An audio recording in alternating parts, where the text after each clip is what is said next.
风靡日本的焦糖布丁烧特别受大家的欢迎。那今天我就带着大家来做这一款一口下去3种口感的焦糖布丁烧，它的做法也是特别的简单，大家赶紧做起来吧。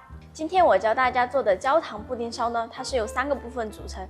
第一个呢就是焦糖，第二个呢就是我们的布丁，第三个呢就是戚风。现在我们先来做焦糖，我们先将白糖倒入到锅中，还有水。好，这一碗是冷水，电磁炉开小火，将它加热。在我们的加热过程中，不要去晃动锅子，不然的话它会容易出现翻沙的情况。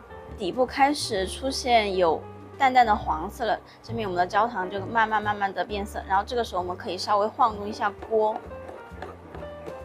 再加热一下，然后让我们的颜色更深一点。如果朋友们吃的没有那么的颜色喜欢的那么深，那就其实现在也可以直接加水了。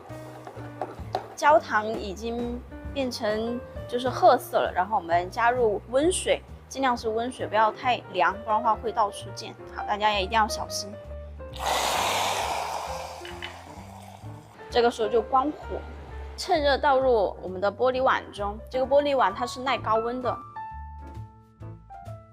那我们的焦糖做好后呢，现在来做布丁。好，我们先将牛奶倒入锅中加热，电磁炉开小火或者是中火也可以。好，现在我们来打鸡蛋。好，我们打3个全蛋。鸡蛋全部打好后，我们将白砂糖加入。好，白砂糖可以根据自己的甜度来增减。好，将它们混合均匀就可以了。牛奶烧到微微冒热气就可以了。好，我们就边倒边搅拌。牛奶全部倒进去过后，搅拌好，我们过滤。我们最好是过2遍以上。好，我们过滤第2遍。我们的焦糖已经凝固了。好，我们把刚刚做的布丁液倒进去。倒好后，我们在盘中加一点水，因为我们会烤布丁用到遇水法。好，我们可以放在中下层。这款烤箱呢，可以用上这个圆的，让它有多余的水分蒸汽，然后让它出来。好，时间呢设置到30分钟到45分钟，这个是根据大家的烤箱而定。然后温度呢，我们设置130度。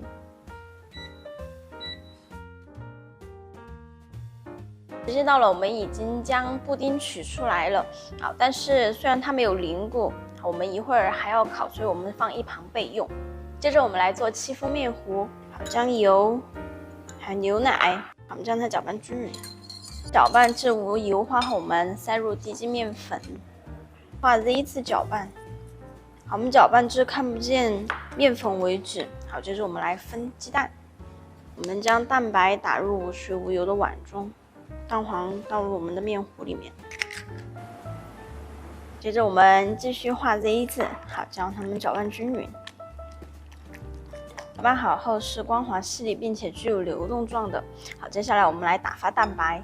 好，我们将蛋白打至粗泡。好，打至粗泡后，我们加第1次白砂糖。白砂糖我们分3次加入。好，我们开电动打蛋器，中速转高速打发。好，我们的蛋白比较细腻的时候，我们加第2次白砂糖。好，同样我们用高速打发。好，我们打到开始出现明显纹路的时候，我们加第3次白砂糖。好，这个时候我们用中速打发。好，我们打发到像这个样子，它提起来有一个小弯钩。好，我们的盆底也可以看得出来，它提起有一个弯钩。我们打到这样湿性发泡就可以了。蛋白分2次加入到我们的蛋黄糊里面。好，我们做翻拌的手法，将它们混合均匀。我们翻拌好后倒入到蛋白里面。好，我们继续做翻拌的手法，将它们混合均匀。拌好后，我们倒入裱花袋里面。好，接着我们将面糊从边沿挤到这个布丁杯里面。好，挤的时候大家给点耐心。全部挤好后，用抹刀将它抹平。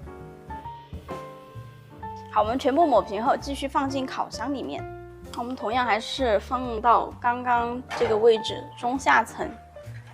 好，温度我们还是不变。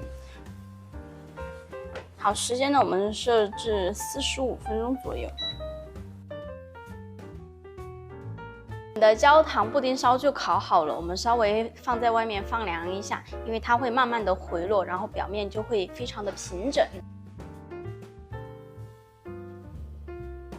我们可以在上面就是烙上我们的 logo， 没有 logo 的朋友们就在上面撒上一层糖粉就可以了。